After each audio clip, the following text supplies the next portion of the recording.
Thank you, Don. My name is Amarie Gipson. I'm the founder and director of the Reading Room. I'm the moderator for the conversation tonight with Berlin and Charonda Johnson and Avalon, who are participants in the This Way exhibition. In case you aren't familiar, the Reading Room is a Black art reference library that I built for my personal collection of books by and about Black artists. This is the second physical iteration of the library, and it's supported by CAM and the Houston Freedmen Conservancy. It's going to be closing on February 29th, so if you're interested in staying in touch or attending programs throughout the course of this month, please tap in before the collection hits the road and travels for the rest of the year. I'm really excited to be here, and I wanted to give a little bit of context about the program. The title of the program is an ode to the Motherward.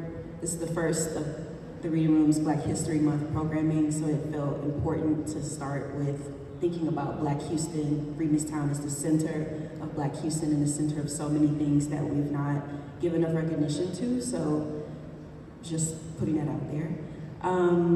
I contributed a piece to the exhibition entitled it An Ode to the Motherward. I've sourced and assembled 3 volumes worth of visual material and text that thinks about the truth and reality of Freedmanstown, but also positions this truth within the larger constellation of Black culture, social, political history. The story of Freedmanstown begins in 1865, immediately following Juneteenth. Newly freed families migrated to the once uninhabitable land in Fourth Ward, and they literally paved the road toward their collective freedom with self-determination and grace. By 1880, Freedmanstown was home to 95% of Black Houstonians. By the 1930s, it had produced over 400 Black-owned businesses. But like many historically Black neighborhoods and Freedmanstowns across the US, our Freedmanstown has been ravaged by time and has suffered from not only municipal neglect, but gentrification and all of the sort. Freedmanstown today is Houston's first heritage district and is home to 7 sites that have been internationally recognized by the United Nations Cultural Agency, UNESCO. And it's no understatement that Freedmanstown is important, but so much of its history has gone unrecognized. And this exhibition and the larger partnership between CAM and HFTC is working to change that. So big shout out to Mich Stevenson for bringing together 12 artists to think about the past, present, and future of Freedmanstown, and I hope you all feel enlightened after this conversation. Before we begin our conversation, I'd like to invite Avalon to ground us with one of her beautiful poems, and we'll get to know the artist a little bit better. How's that sound? I like calling this class, so talk to me. I need to feel the energy. Avalon, take it away. Yeah, okay.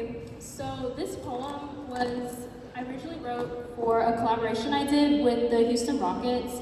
So when I met with them, they told me they wanted to do a video poem in honor of Juneteenth. And so we had meetings and stuff, and we were trying to think, oh, what should we write about? What should this be about? And their team had recently gone on one of the Freedmanstown tours, and they felt really inspired by that. And they're like, have you heard of Freedmanstown? Can you do a poem about this? I was like, oh, that's where I live. Yes, I can write about that. So this poem was basically meant to celebrate Juneteenth, but also tell a story and introduce people who may not know of Freedmanstown, and basically just give my own introduction of what I think is important to know about it. So this one's called A Story of Freedom.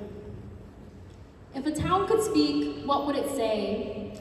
As red bricks lead to the sky and pave the way, this town would tell a story of freedom, of bravery and glory unfaded, of history and heritage we're saving. In 1865, freedom became alive. It was born in Galveston, but in Houston it survived. Freedmanstown is a land of free, a Black creation, Black liberation, Black education. Jack Yates and Richard Allen know what I mean. What does it mean to be a trailblazer? To have built a town where you're free to work, free to live, and free to dream. This town is worth remembering. This town is worth preserving. Freedmen's Town was the start of Black Houston, and it came from the heart of the holiday we're observing. A heart that will never stop. A heart that beats through the Gregory School and through Antioch. In 1865, freedom became alive. It lives on today at Bethel Baptist. It lives on today at the corner of Elgin or Allen. It lives on today at the official historical marker. It lives on today every Saturday at the Freedmen's Town markets. This story of freedom is of past and present. It is as new as it is old. The story of Houston Freedmen's Town is waiting to be told. Brilliant, powerful, iconic. Thank you so much for that. So what better place to start? Avalon, I'm wondering if you could kick us off with telling us a bit about yourself and describing your relationship to Freedmen's Town. I know you were born and raised there. Could you talk about maybe some of your earliest memories and maybe describe the moment that you realized it was a sacred site in our city's history? Yeah, so my relationship with Freedmen's Town, I guess, starts from moving there. I was born in Houston, and then we lived in like downtown area, and then we moved there when I was like a couple months old, I guess. So I like grew up there. Me and my brother did. So yeah, I guess that's where it started, just being there. But also, I guess because I'm 20 years old now, so like living there, and like my family like isn't from there. I guess like living there, I wasn't always fully aware of like the cultural and like historical significance of it. I mean, my parents were, and like they told me like from time to time, like, oh, you know, these bricks, they were built by freed enslaved people, you know, this is important and stuff. But I felt like I wasn't, I knew it, but I wasn't really able to like feel that connection until I left Freedmen's Town and I started going to Rice University. Second semester of my freshman year, I was part of a research project for Freedmen's Town. I saw this application for a job for like a student research worker, and it was for Freedmen's Town, and I was like, what? That's crazy. Like, I know what that is. So I signed up for it, and I got the job, and most of the work that I did was focused around colleges in the area, and how it was actually called Houston Junior College for Negroes, and eventually that moved and then expanded and it changed names and moved to Third Ward and is now what we know as TSU, Texas Southern University today. So I followed that, and then I also just did like generic research too, just about I guess like the start of it and like important figures there and stuff like that. So when I first started doing research for Freedmen's Town, that's where I feel like I was able to really make connections. I remember learning about the history of Bethel Baptist Church, and I was like, wow, that's crazy. Like, it was burnt down in a fire, and that's why it looks the way it looks like today. Today, it used to be a church, and now it's kind of like this open garden, park area space. But growing up, I always thought it was a dog park because that's where people take their dogs and stuff. So it was just really interesting to I guess learn of its history and then be like, wow, that's kind of disrespectful. But yeah, I think, just researching it and then coming home and like being able to make those connections and stuff, that was really powerful for me. And then also just as a writer as well, I've been into poetry ever since high school. I went to HSPVA, High School for Performing Visual Arts, and I studied creative writing there for 4 years. And then my senior year of high school and going into my freshman year at Rice, I was the Houston Youth Poet Laureate. So I would like go around the city reciting poetry and stuff like that.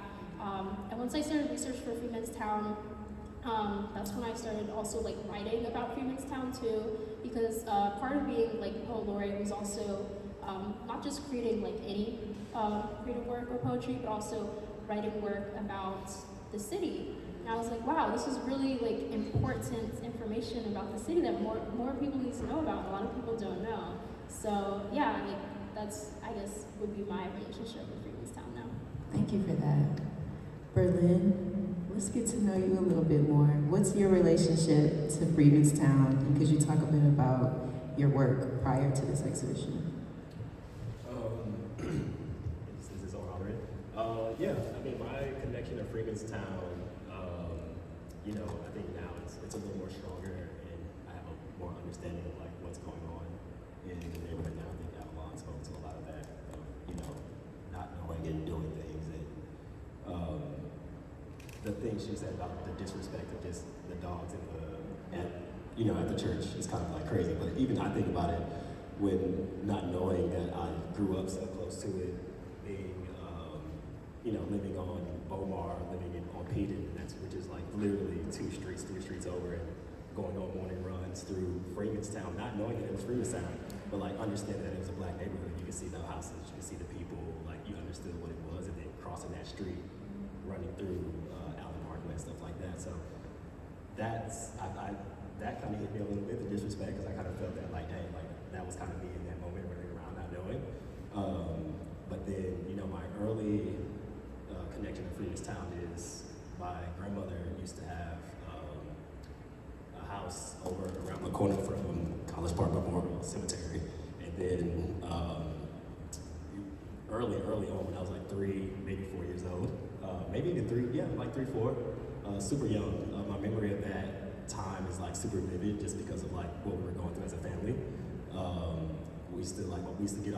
I used to get out of like, daycare or pre-K or whatever it was, and my mom used to drive over to my grandmother's house every day after work. And we would just hang out, and I would hang out with my uncle, and we would just chill in the neighborhood and, just do normal things, and I didn't know where we were or what it was. And eventually, a bunch of people started selling their homes, and a lot of them were getting like torn down.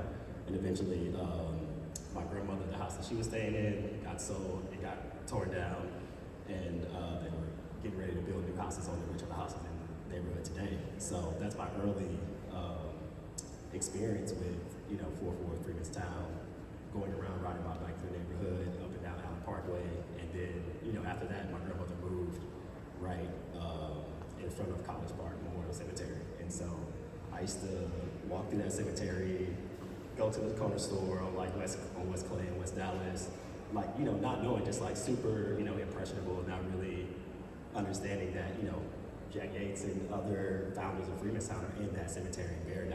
To me, it didn't even feel like a cemetery. It was just like, because it didn't look like it. It didn't look anything close to what it looks like today after, the restoration and stuff. Back in the 90s, like 96, 98, like it was just dirt and grass and just headstones that were just like left, and you didn't know what it was. And so, that's my early connection to Freemanstown, and a lot of unknown, you could say. So, a lot of unknown, a lot of understanding now, like how it connects back. So, being a part of this exhibition, means a lot, and being able to dig into that, being able to dig into my history a little bit more, and challenge myself to push, through those things. So, that's my connection to Freemanstown. And then my work, my work prior to this exhibition, I really have to give it to like 2 people, one Mich, and then another friend of mine who was my studio mate in LA. He really like got me into painting. He got me into like creating art, like seriously. He was like, you can do it. I've always had like a weird connection to art because of my dad, and it kind of like lends to, this show was kind of like me letting that go. We kind of like, all right, cool. My dad was an artist all his life. He'd never been a part of my life. We have so many parallels, and a lot of things that he did in his life I stayed away from purposefully because I was like, I don't want to be like him. I don't want to be that. We have the same name. Like all this is like, it's too much. So for a long time I just stayed away from it. And then like Mich, Soul, who I was in studio, who I shared the studio with, like really got me into just like not caring about that at all, just creating. It's really beautiful. Thank you for that. Yeah. Charonda, the mayor of Freemanstown Johnson. Who are you? What do you do? And what is your relationship to the neighborhood? Could you talk about the moment you realized you were standing on sacred ground? So, first of all, I want to thank everyone for coming here tonight, to basically, listen to our, stories of our experience in Freemanstown. So, thank you all for taking the time to come out tonight. So, like Amarie said, I am affectionately known as the mayor of Freemanstown. So, I am the vice president of both the Freemanstown Association and the Freemanstown Preservation Coalition. So, I am also the president of the 4th Ward Health Education Center. I am the city liaison for the city of Houston for the Brick Streets. So I do a little bit of everything, and so my main job and what I'm honored to do is I'm a connector for my community to different entities like CAM and others. So growing up in Freemanstown, I always knew that Freemanstown was special, but I just didn't know what. I can remember walking the streets and seeing just buildings, just monumental buildings like everywhere, like big houses and things of that nature, and it was just something was there. So of course some of the buildings were abandoned, but they were built and they had the symbolism. It was so many things that pointed to prominence that we just didn't know. And I often wonder if we did know what Freemanstown was when we were growing up there, could we have walked in our greatness? And so we had elders telling us that, you know, we built these structures, we did the streets, but every time we encountered those elders, you know, it was like, you know, oh, they crazy. You know, they would tell us, you know, you can read the sun, moon, and the stars, like, you know, 666, like that's not a devil sign, like that's you, that's carbon, that's melon, that's you, like that's your body, that's your makeup. And so when they're telling you that, you know, you come from greatness, but you don't see it, you never around it. And so it was kind of hard, but they were so emotional and so impactful. It was like, and so I'm gonna tell y'all the story. So my mom was a party girl, and when she wanted to party, she would drop me off at Camp Logan Sandwich Shop. So Camp Logan Sandwich Shop was a space in Freemanstown where Miss Gladys House would have community meetings. And I can remember seeing maps of the community that Freemanstown wasn't on. And I was a kid, I was a small kid. And so my mom knew I would be safe there while she go out and had fun and partied in Freemanstown. So she left me with Gladys House and the community meetings, and I used to see just maps and all kind of stuff. And so she was one who was like leading the charge to like tell us of the community that we were in, and that, you know, of the greatness of our people. But it was nowhere in the history books, like, I mean, literally nowhere. And once you went to find information, so basically it was as if, you know, you were just putting it out the air when, you know, it had to be something, because like we have these structures, we have these stories, and with our history, most times it's oral. So, you know, we pass those things down from generation. And so a lot of things we do it ancestrally, not knowing. So like, you know, gold teeth, you know, those things. So, you know, pouring out liquor, you know, that's libations. And so like a lot of things we do is called, you know, it is demonized and called ghetto and things of that nature. It's like, no, it's ancestral. We do things because it's embedded deep in our DNA, and it comes out and we have no idea. And so the way that we can all just, how everyone moves to our beat, because we are creation, like we are everything. And I'm just on this stage now, and I want every kid in Houston and every kid in the world to know about the greatness of the freedmen and women of Freemanstown. And the number one thing I love about my community is that we don't have a slave narrative. And so many times with our history, you know, the slave did this, the slave did that. Just to hear that this community was paid and bought by free men and women, you know, like no slave narrative, so we can start with greatness. And I just love the fact that we can point to an instance in the community. So Freemanstown is the largest enslaved settlement of its kind in the United States. Still today, we are the largest. And so the fact that we can go out and walk the brick streets, I can take you on a historic tour, and you can see the 100-year-old homes, and you can actually see these structures, and we don't have plaques. We actually have these things. And so I often refer to Freemanstown as the hidden gem of Houston, because if you don't know, and then you don't know, and then once it's unveiled to you, I mean, it just shines, and like you have to know more, and you have to do more to, you know, get the story out. It's really beautiful listening to you talk with such conviction and the power and the passion that you clearly had access to as a young person, right? Like you were young, sitting in community meetings, watching people organize at a very crucial time in the neighborhood's history to make sure that things were preserved, to make sure that people were aware, to make sure that the community was being mobilized around whatever the city was planning to do. I'm curious because, you know, the most, like we have 3 different generations kind of happening on the panel right now, right?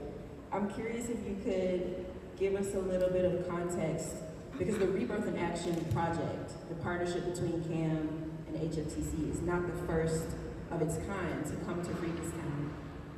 What makes this particular project different in your experience? Right, as you yes, understand it? these just my little opinions, y'all, you know.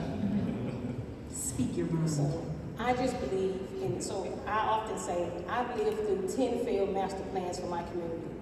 And not that one was good and one was bad and one was this or that. It's just that they were not complete plans. And so, first of all, we have to establish ourselves economically. That's first of all, you know, because, you know, we can't whine and beg for inclusion. Like, we have to establish ourselves economically.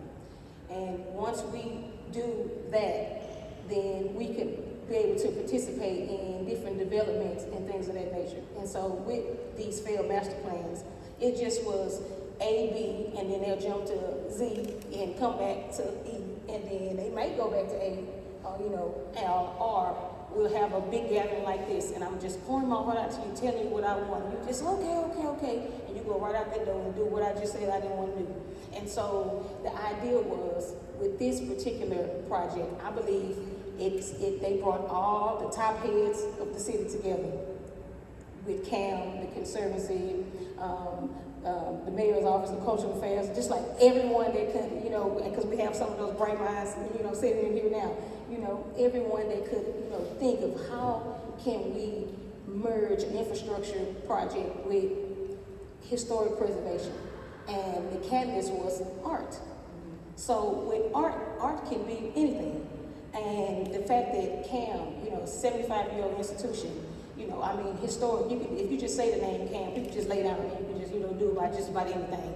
And so the fact that this institution really listened to this Houston Freedmanstown Conservancy and this group of superminds that they put together to actually highlight a community that has not been highlighted.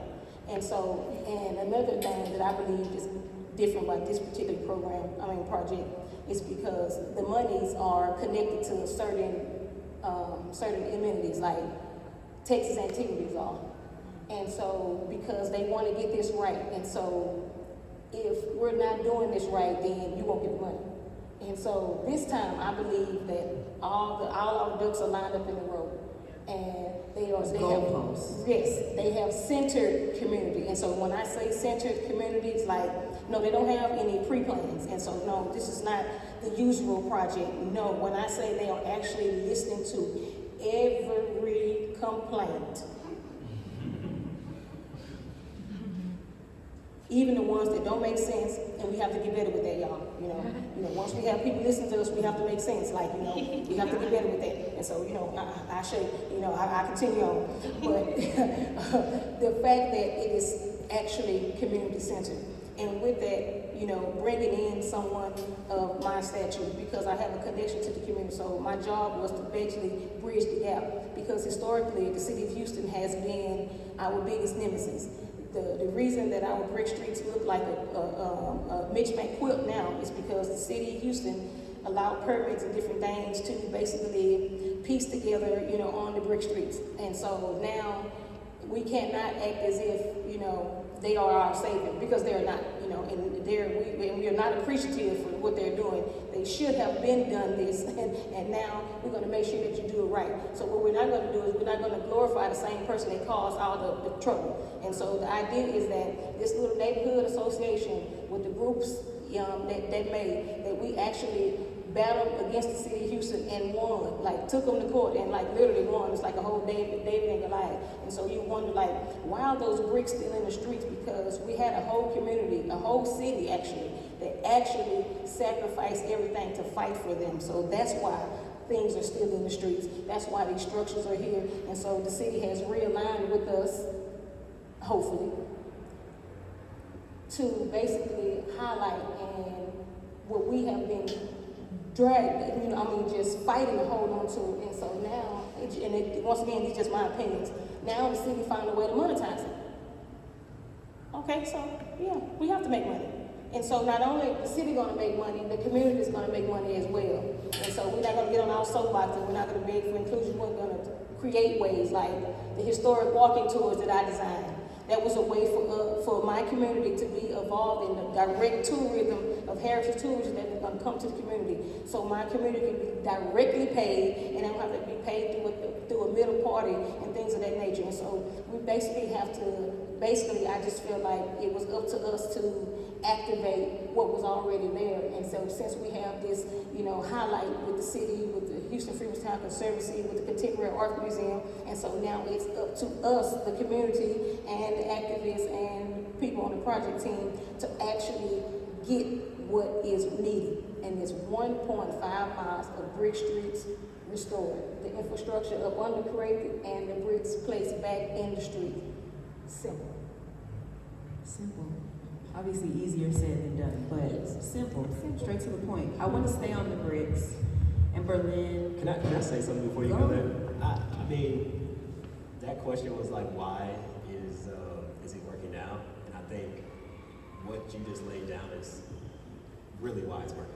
Like what you just said, like just so much. I mean, you connect to so many different people. You just quoted Kendrick Lamar, like did a bunch of other things, and like had this whole like soliloquy in one thing. And I'm fired up to do something about it, and that's why it's really working. Like, and I just want to not go past that and highlight the fact that the way you speak about Freemanstown and like the work that you do, the work that Priscilla do, everybody does, is at the forefront of why it's working.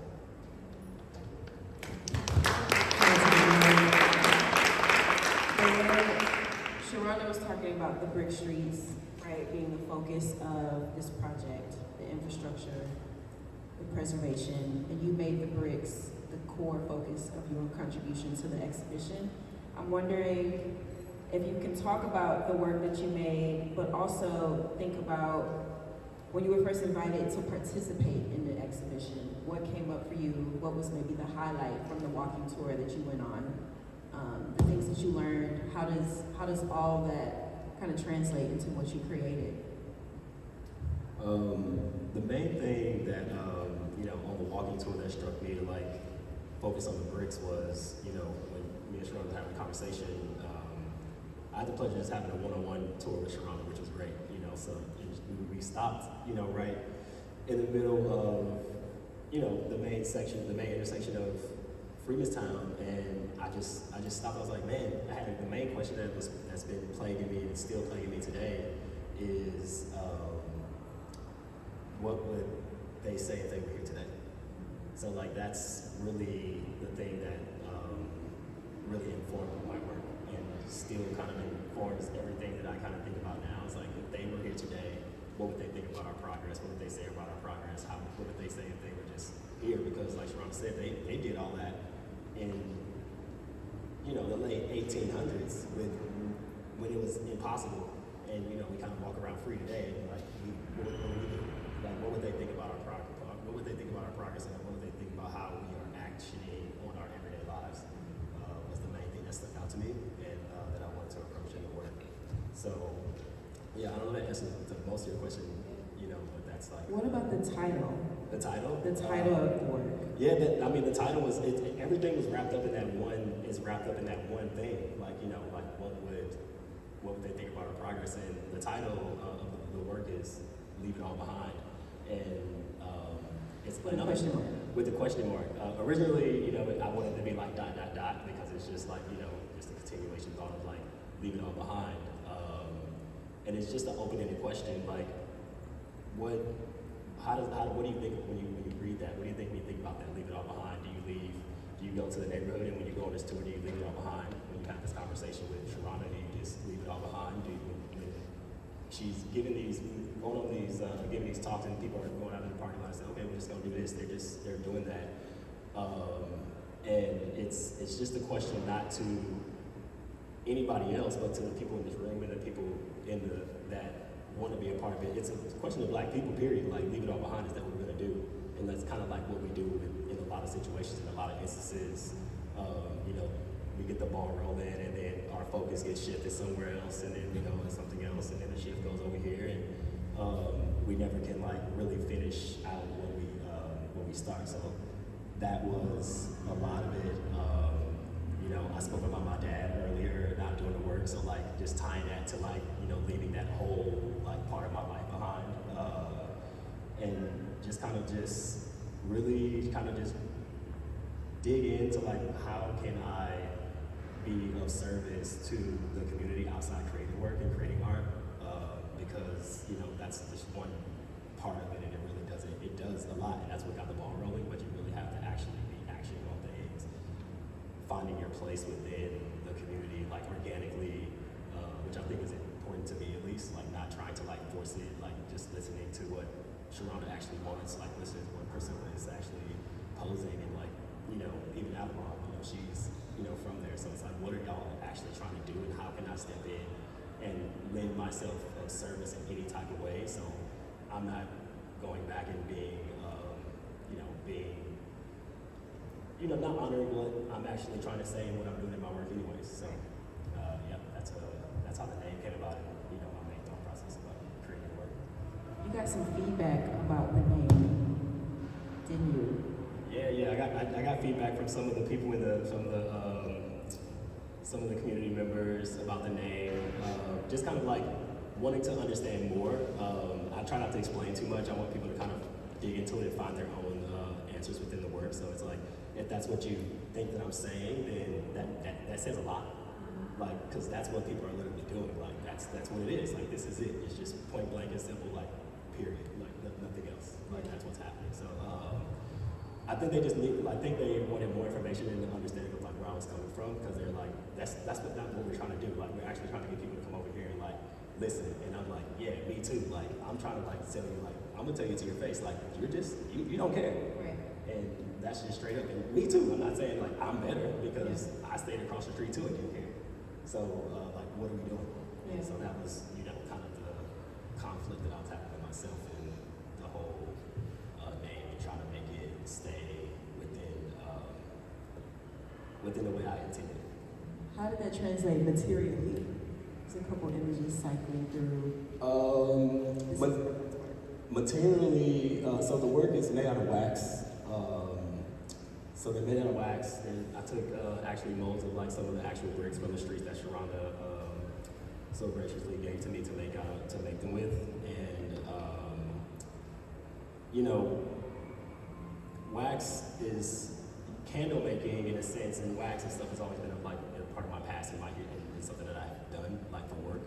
And I've always wanted to like, when you're working like on something like so monotonous, like if you've ever had a job where you like done something and your mind just drifts into this like different place and you're just doing it over and over again, you just start thinking of things.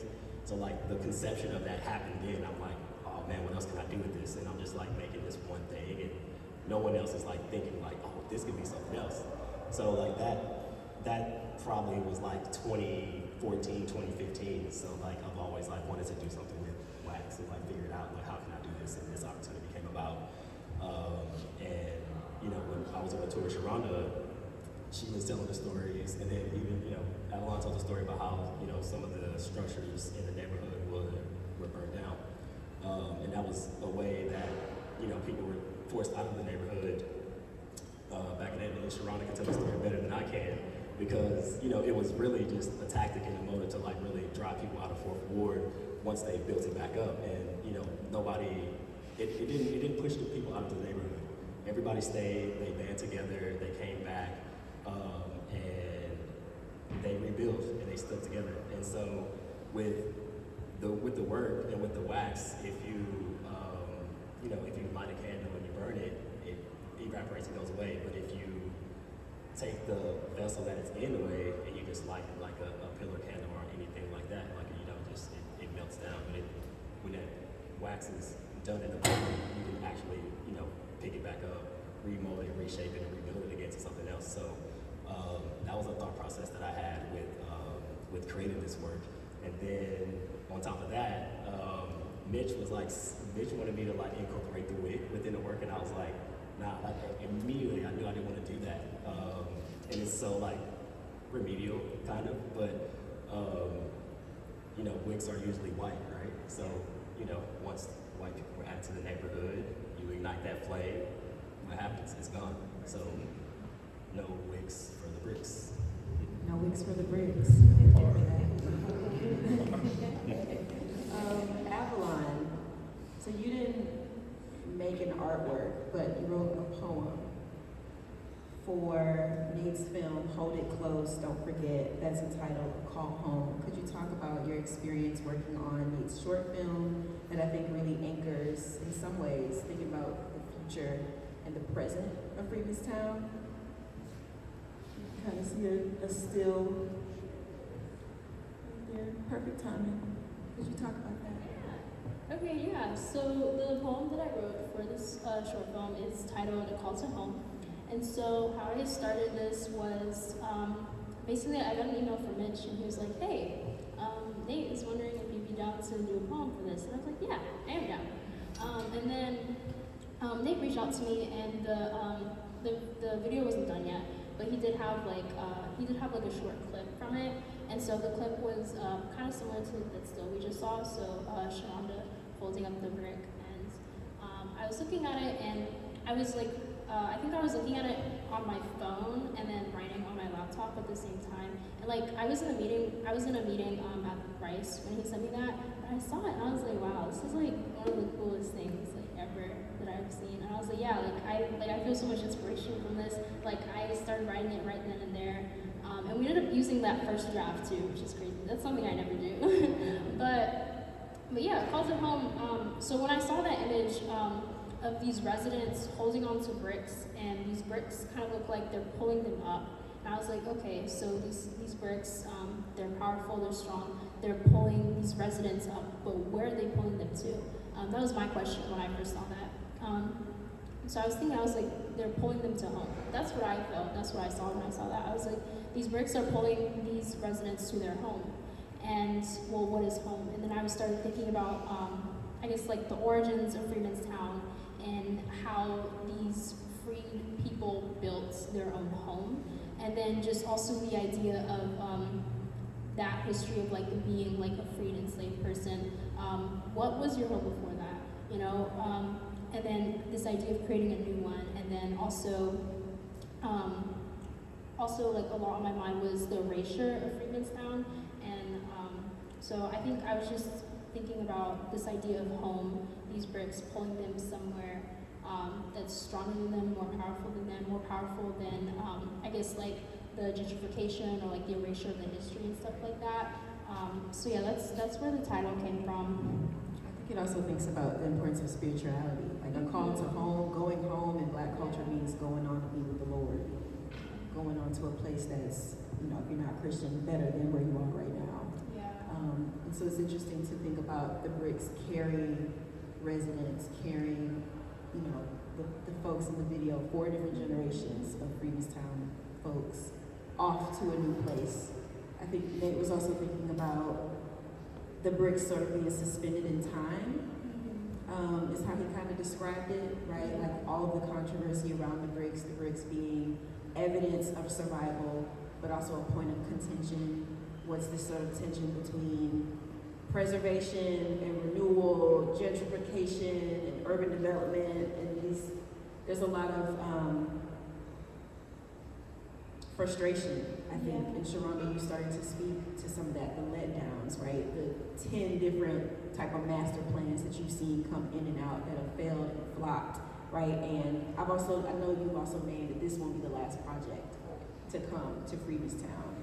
And by the grace of God, you live to see all the things that you want to happen.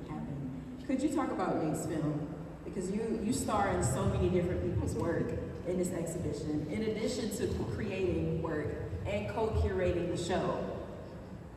Give it to us. Wow.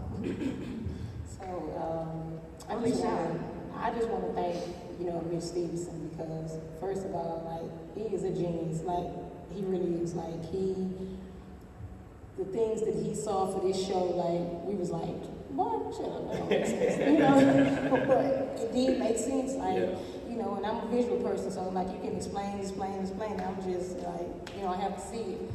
And so my actual piece, I basically wanted to, because I don't want people to look at my community as, look, they done lost this and they done lost that. Like, no, that's not the story. The fact that we are still here is the story. And so, like, to me, it's too much focus on what we don't have, and instead of us maximizing what we do have. So the fact that we have the Gregory School that has the same historic designation as the Avalon, you know, and so like we have it and it's in my opinion, it's greatly underutilized. You know, for everyone in Houston should at least do something at the Gregory School. You know, it's just awesome exhibits. Galleries. It's just like it's awesome, and it's another like hidden gem like no one even knows about it. So this particular piece, I know of a carnival. It's called De La Rock, and so I went to like try to find information about it. And so this once again is one of those phantom subjects. Couldn't find anything, and I was just like, I know this happened. This is another Freedmanstown thing, I know it happened, but why can't I find any information?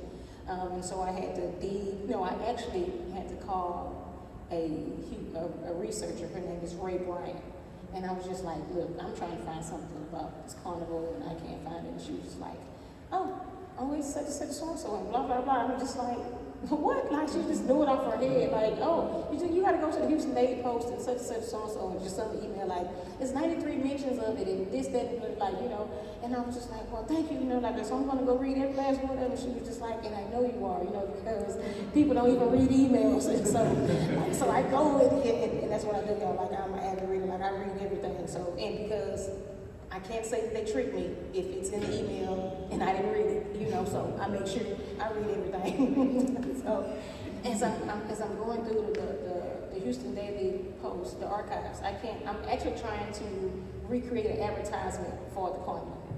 And I couldn't find the advertisement of the carnival, and she couldn't find one either. And so what I did was, with the articles that I read, I just read of the different events that happened. And so, since I couldn't find the actual advertisement of the carnival, I was just like, well, I could just make one off of what the article said that happened at the event. So, like, the fact that this grand carnival ran from 1909 to 1920, it was awesome, y'all. When I actually got just more information on it and how it went from the train station to Emancipation Park, like they did a flower parade, and then another parade from Emancipation Park to West End Park, which is in Freedmanstown. And so the fact that this was something of this magnitude that traveled downtown Houston to Third Ward, back to Freedmanstown, and it was a weekly thing, and that they put whole committees and things, and they did that because they were not allowed to participate in the Houston annual celebration. And so instead of begging for inclusion, instead of boycotting and doing things of that nature, no, they actually created their own carnival, and it was actually called the Daryl Lock Industrial Expo. Like, and I'm just like, what? They was doing expos back in 1909? I'm just like, so there's nothing new under the sun. And so, like, I know if you all don't research too much, researching is everything. Like, the stuff they used to put in the newspaper, y'all, is crazy. It'll say, Sharonda walked down the street and went to Miss Janie's house, and Miss Janie went there in the newspaper, y'all. the little story is phenomenal. It's like, it's a whole, like, and I'm just telling y'all, like, if you would go into the archives, you're going to find just amazing stories. And so, like I said, I was in the archives finding like little different articles or whatever, but as I'm finding different things, I'm just seeing the camaraderie of the freedmen and women, like what they did. So they, of course, it was a committee because it was a grand thing. And so what they did was they actually did a deal with the railroad company for different people from all over Texas coming to Houston for this conference. So it wasn't just for us, like it was a nationwide thing, and like black people came for something to celebrate for them, and it's just phenomenal. Just like with the black people coming together to get the money to purchase Emancipation Park. For it to be the oldest park in Houston, it was purchased for us to be able to celebrate.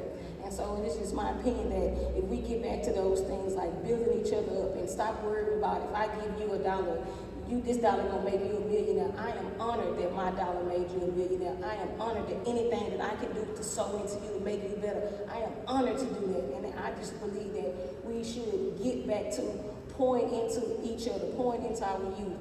It's so many times like we just throw everything away. I call this the popcorn generation, the microwave. Everything is just instant. When it's like, no, like the world doesn't work like that. Like everything has to be birthed and born.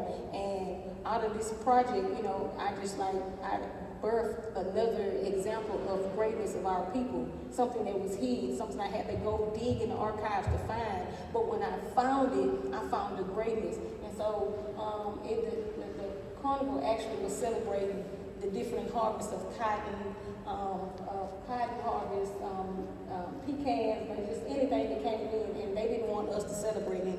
And so what I did was I actually got a cotton flower and I mounted it on a Ferris wheel, because yes, they had Ferris wheels, they had merry-go-rounds, they had all those things, because what happened was the white citizens had their own celebrations, and what the committee did was they just hired the same acts that was at the white celebration. So you don't want us to come, but we could just pay them to come to ours, and then we don't even have to come to yours, you know. And so I just love that, and I wanted to highlight. I wanted to highlight the fact that it was an African American carnival. So in one of the articles, it said that the official badge was a button with a picture of an African American kid on it, you know, and so it symbolizes that this is for them. And so the picture that's on it, that's actually my nephew, because in the short film, like everyone in the short film is my family. It's my sister, my grandson. Yes, I'm a grandma. My grandson is in the film. My godson, but my little nephew, he was too little, he didn't make the cut. And so I just added him on the front of the Ferris wheel to be like, you know, like this is your carnival and your celebration. And on the side of it is an actual newspaper, actual article from the Daily Post archives of a football game that was played between Wiley College and Prairie View. And so like it was a big extravagant football game and flower parade, just all kind of things celebrating the freedmen and women and things that they did. And I just love the fact that they just didn't beg for inclusion. They actually created their own thing. And, you know, people, you know, everyone came to their thing, you know, and I just love the fact that, for the piece, I wanted an interactive piece, so my Ferris wheel spins, and I encourage everyone to spin it, because, you know, everything is so hands-off in the museum. And so, you know, because, you know, it's a carnival, so, you know, I wanted an interactive piece. And so this is my first artwork that I actually created, and so I call myself a bootleg artist, because, you know, I draw and I paint and I do little different things, but nothing on a level that I could be put, you know, in a museum or anything like that. Not even thinking. Until now. Right. Not even thinking that it could be. And like, you know, someone dropped out of the show and was like, hey, Shawana, you want to be in the show? And I'm like, yeah. Like, as if I'm going to make something phenomenal. And I did. And it starts the exhibition off.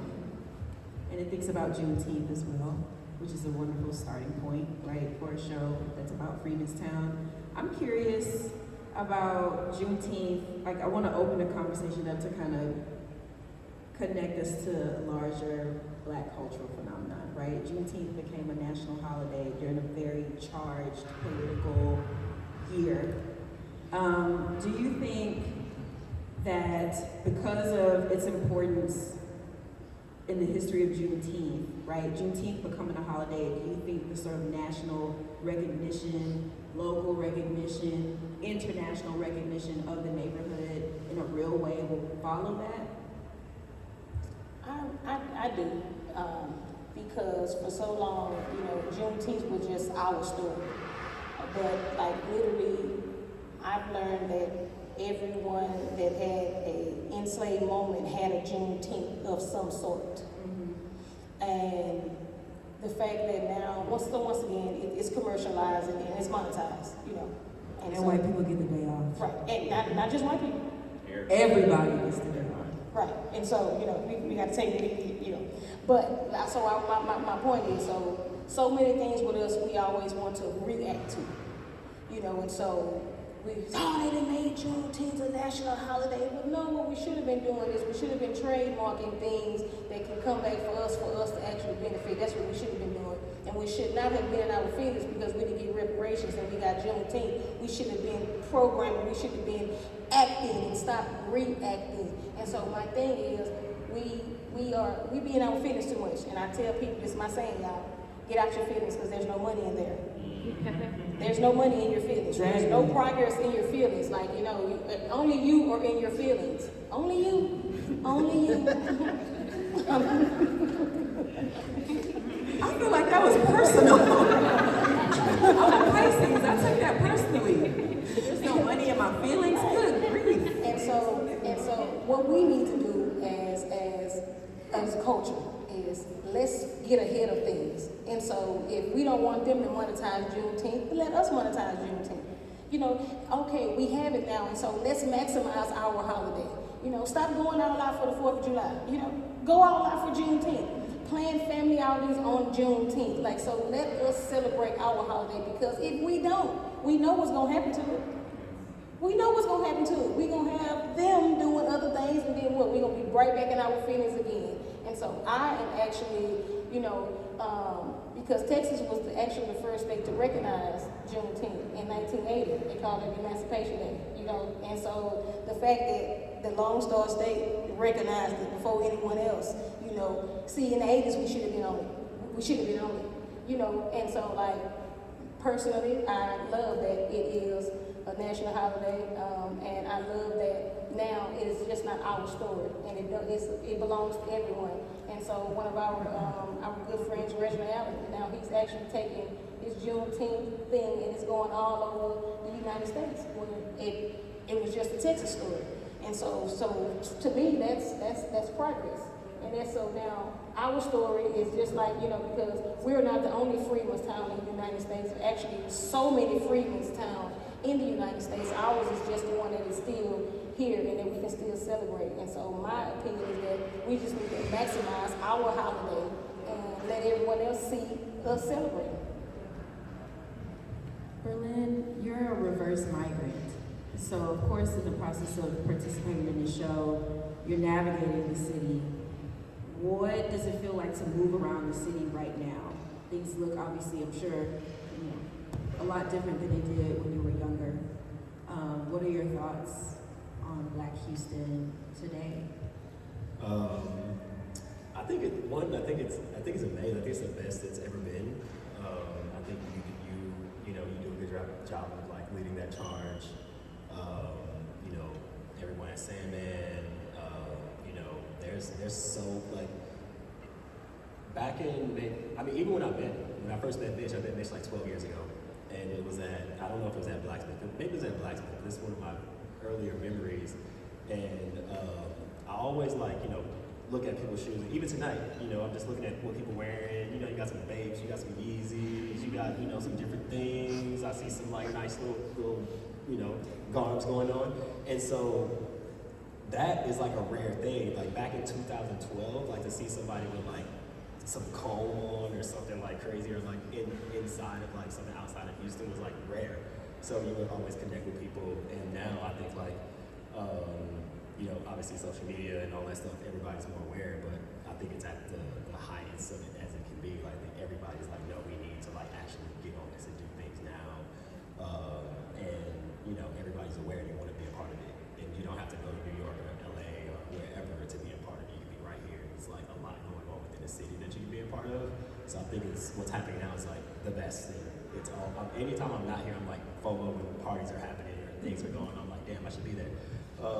So, you know, and now, you know, just being back, like after, you know, 6 years of not like being in Houston, you know, when I first moved from Houston, I was staying like on Cavalcade and 45.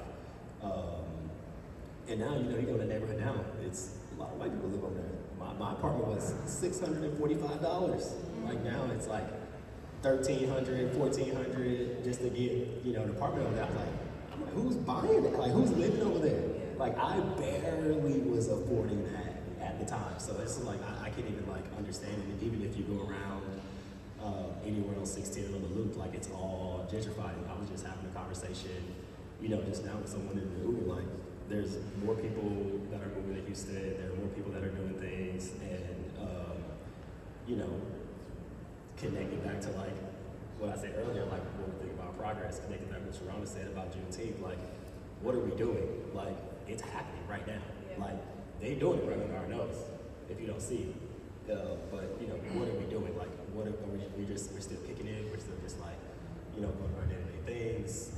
So I come back, it's like a stark difference, and it's like, yo, like this is crazy. And it's moving at such a rapid pace, like you just the change and the nature of the city, and if you're not paying attention, like super close and like not tapped into like what's really happening, and just it's all in front of you. It's all out in the open. Nothing's hidden, and it's all about what you want to pay attention to and what you want to like focus on. So I think it's important. What Sharonda just said about Juneteenth is important. Everybody getting involved with their community is important. People having a re-gentrification to Black neighborhoods is an important thing. So we have to just keep pushing and actually be the ones who are coming under Sharonda, under Priscilla, to actually keep building on that. What you're doing, Avalon, the show, all speaks to what's happening in the city right now, and what's happening in the Black communities around town. I appreciate that you mentioned getting involved in your community. In Avalon, I'm curious about what compels you to use your voice to uplift your community beyond your position, right, as poet laureate, right, which is a massive and a huge accomplishment. But could you talk about maybe your vision for your work and for Freemanstown? What's your vision for Freemanstown? And then we'll open up for questions. Yeah, so my work and my vision for Freemanstown. So I'm also a student fellow for the Contemporary Arts Museum and Houston Freemanstown Conservancy collaboration. So with that, I'm conducting research for Freemanstown, and I'm supporting the artists in residence for this program. So I think for that, and I was talking with Mich and Charonda, and I was telling them like the way that I work, or the way that I like to process this research is like through my writing and is like creatively, because I feel like just as someone who's researching this place and as someone who has like seen a lot of these things, a lot of these things I haven't seen because it happened before I was here, but just seeing them now, outside my window or whatever, I feel like taking like the research and that information and then like just processing it creatively, like through poetry, through creative writing, or whatever, like that's kind of my way of like connecting it to self, because that's just how I roll, that's just how I process things, that's what makes sense to me. And I feel like also what's unique about translating like research and like dense papers like into poetry is it makes it more accessible to others as well, because I know like I was telling Mich, like I'm like as a sophomore at Rice, like I'm like so busy and I'm so tired writing essays and reading like stuff. It's important. Yeah. It's important and I do enjoy it, but at the end of the day, like it's I think it truly is like a privilege to be able to jump onto this team and I guess kind of ask for permission, like, can I do this in a different way? And they're really supportive of that. So I think, and it brings community together too. I feel like, in a way, like, just presenting things more artistically and creatively, like, it brings people together more, because, like, spoken word, it's like, you need an audience to listen to that. Whereas, like, if I were to, like, publish an article or something, it'd be like, it's up to people to find it. But also, I think, like, for me, like, my vision for, like, what Freemanstown could be or anything like that, when you ask that, like I think about my position as a stakeholder for the Freemanstown committee, and like once a month we meet with Houston Public Works and we kind of talk about ideas for how we can ethically fix the brick roads and stuff. And then it's really complicated stuff, and like I'm learning a lot, so I'm really grateful to be in that room and be in that space. But also, like, I'm the youngest person on that team. Like, I'm the youngest person there. So I feel like just hearing from, like, the residents who've, like, been here for a while, that's really inspiring to me. And then, but yeah, I think, like, just being a member of that team, like, it makes me think, like, wow, like, this place is really important, and it's not something that I just want to, like, let go of. Because I feel like it'd be really easy for me to, like, leave it all behind. Because like my family's not from there, and like now like I'm off in college, and like like I'm living on campus, and like I come home like every now and then and stuff. But like like it's like it would be easy for me to just like forget about it or whatever. But like I choose not to, because like I meet these people and like I have a connection with them, and I'm learning a lot from them, and like I see like the work that they're doing, and like I feel like it really instills like hope into like the next generation, and I feel like this is something I can potentially inherit So I feel like right now, like I'm just doing the work to connect with the community, and I do that artistically. And so like hopefully like in the future I'll be able to use those connections for like when the time comes, like I can carry on with their work. Incredible. Give yourselves a round of applause. Thank you so much for being with us.